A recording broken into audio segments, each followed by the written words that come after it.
डरावनी रात की कहानी। यह कहानी है एक डरावनी रात की। किसी गांव में बंटी नाम का एक लड़का रहता था। वह परीक्षा देने के लिए गुजरात जा रहा था। ठंडी का दिन था। परीक्षा अगले दिन थी, इसलिए वह एक होटल में रहने के लिए सोचा।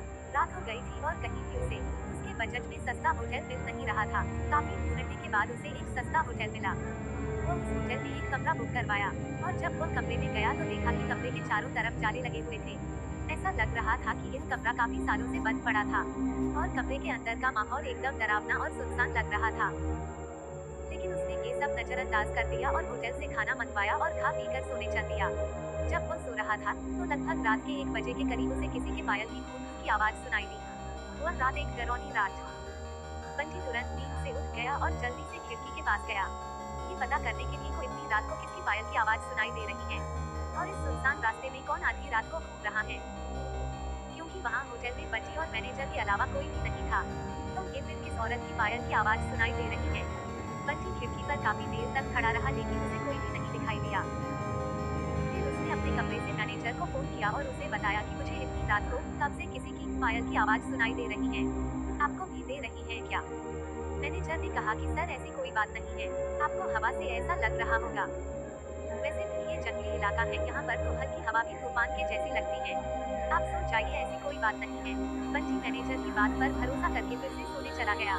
कुछ देर बाद उसे दोबारा वही पायल की आवाज पहले से भी ज्यादा देर सुनाई देने लगी।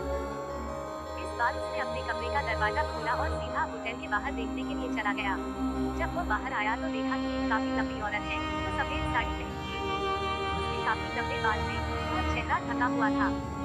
वो अपने हाथ में एक नारियल लेकर के होटल के चारों तरफ चक्कर लगा रही थी। ऐसा लग रहा था कि मानो अपने पायल की आवाज से किसी को बुला रही है। बंटी दौड़कर उसके पास गया कि कौन है ये औरत जो इतनी रात को यहाँ घूम रही है। लेकिन वो तुरंत ही गायब हो गई और चारों तरफ कोहरा ही कोहरा फैल गया।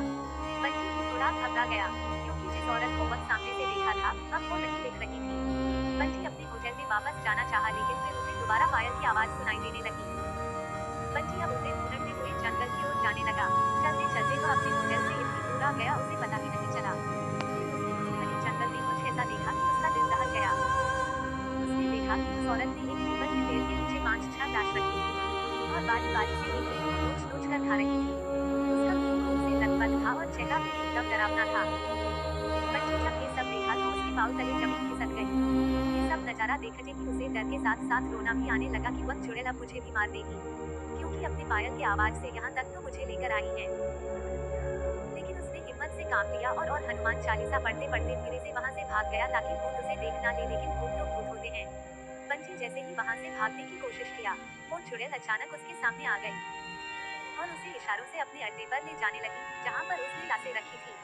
बंटी हनुमान जी जाप करके इतनी तेजी से वहाँ से भागा कि मानो जैसे उसके अंदर किसी की शक्ति आ गई हो। भागते भागते सीधा वह अपने होटल वापस आ गया। वहाँ थोड़ी देर रुका तो उसे एक आदमी दिखाई दिया। उसे देखकर ऐसा लग रहा था कि ये अच्छा आदमी है। वो बंटी के पास आकर बोला, अरे भाई क्या हुआ, तुम इतना डरे हुए क्यों हो? बंटी ने सारा किस्सा उस आदमी को सुनाया तो उसने बताया कि भाई तुम बहुत किस्मत वाले हो कि आज तुम बच गए। वो किसी को भी नहीं छोड़ती और तुम इस होटल में क्या कर रही हो, इसको तो बंद हुए काफी साल हो गए। बंटी जब उस आदमी का इतना बात सुना तो उसका डर कर मारे पसीने निकलने लगे।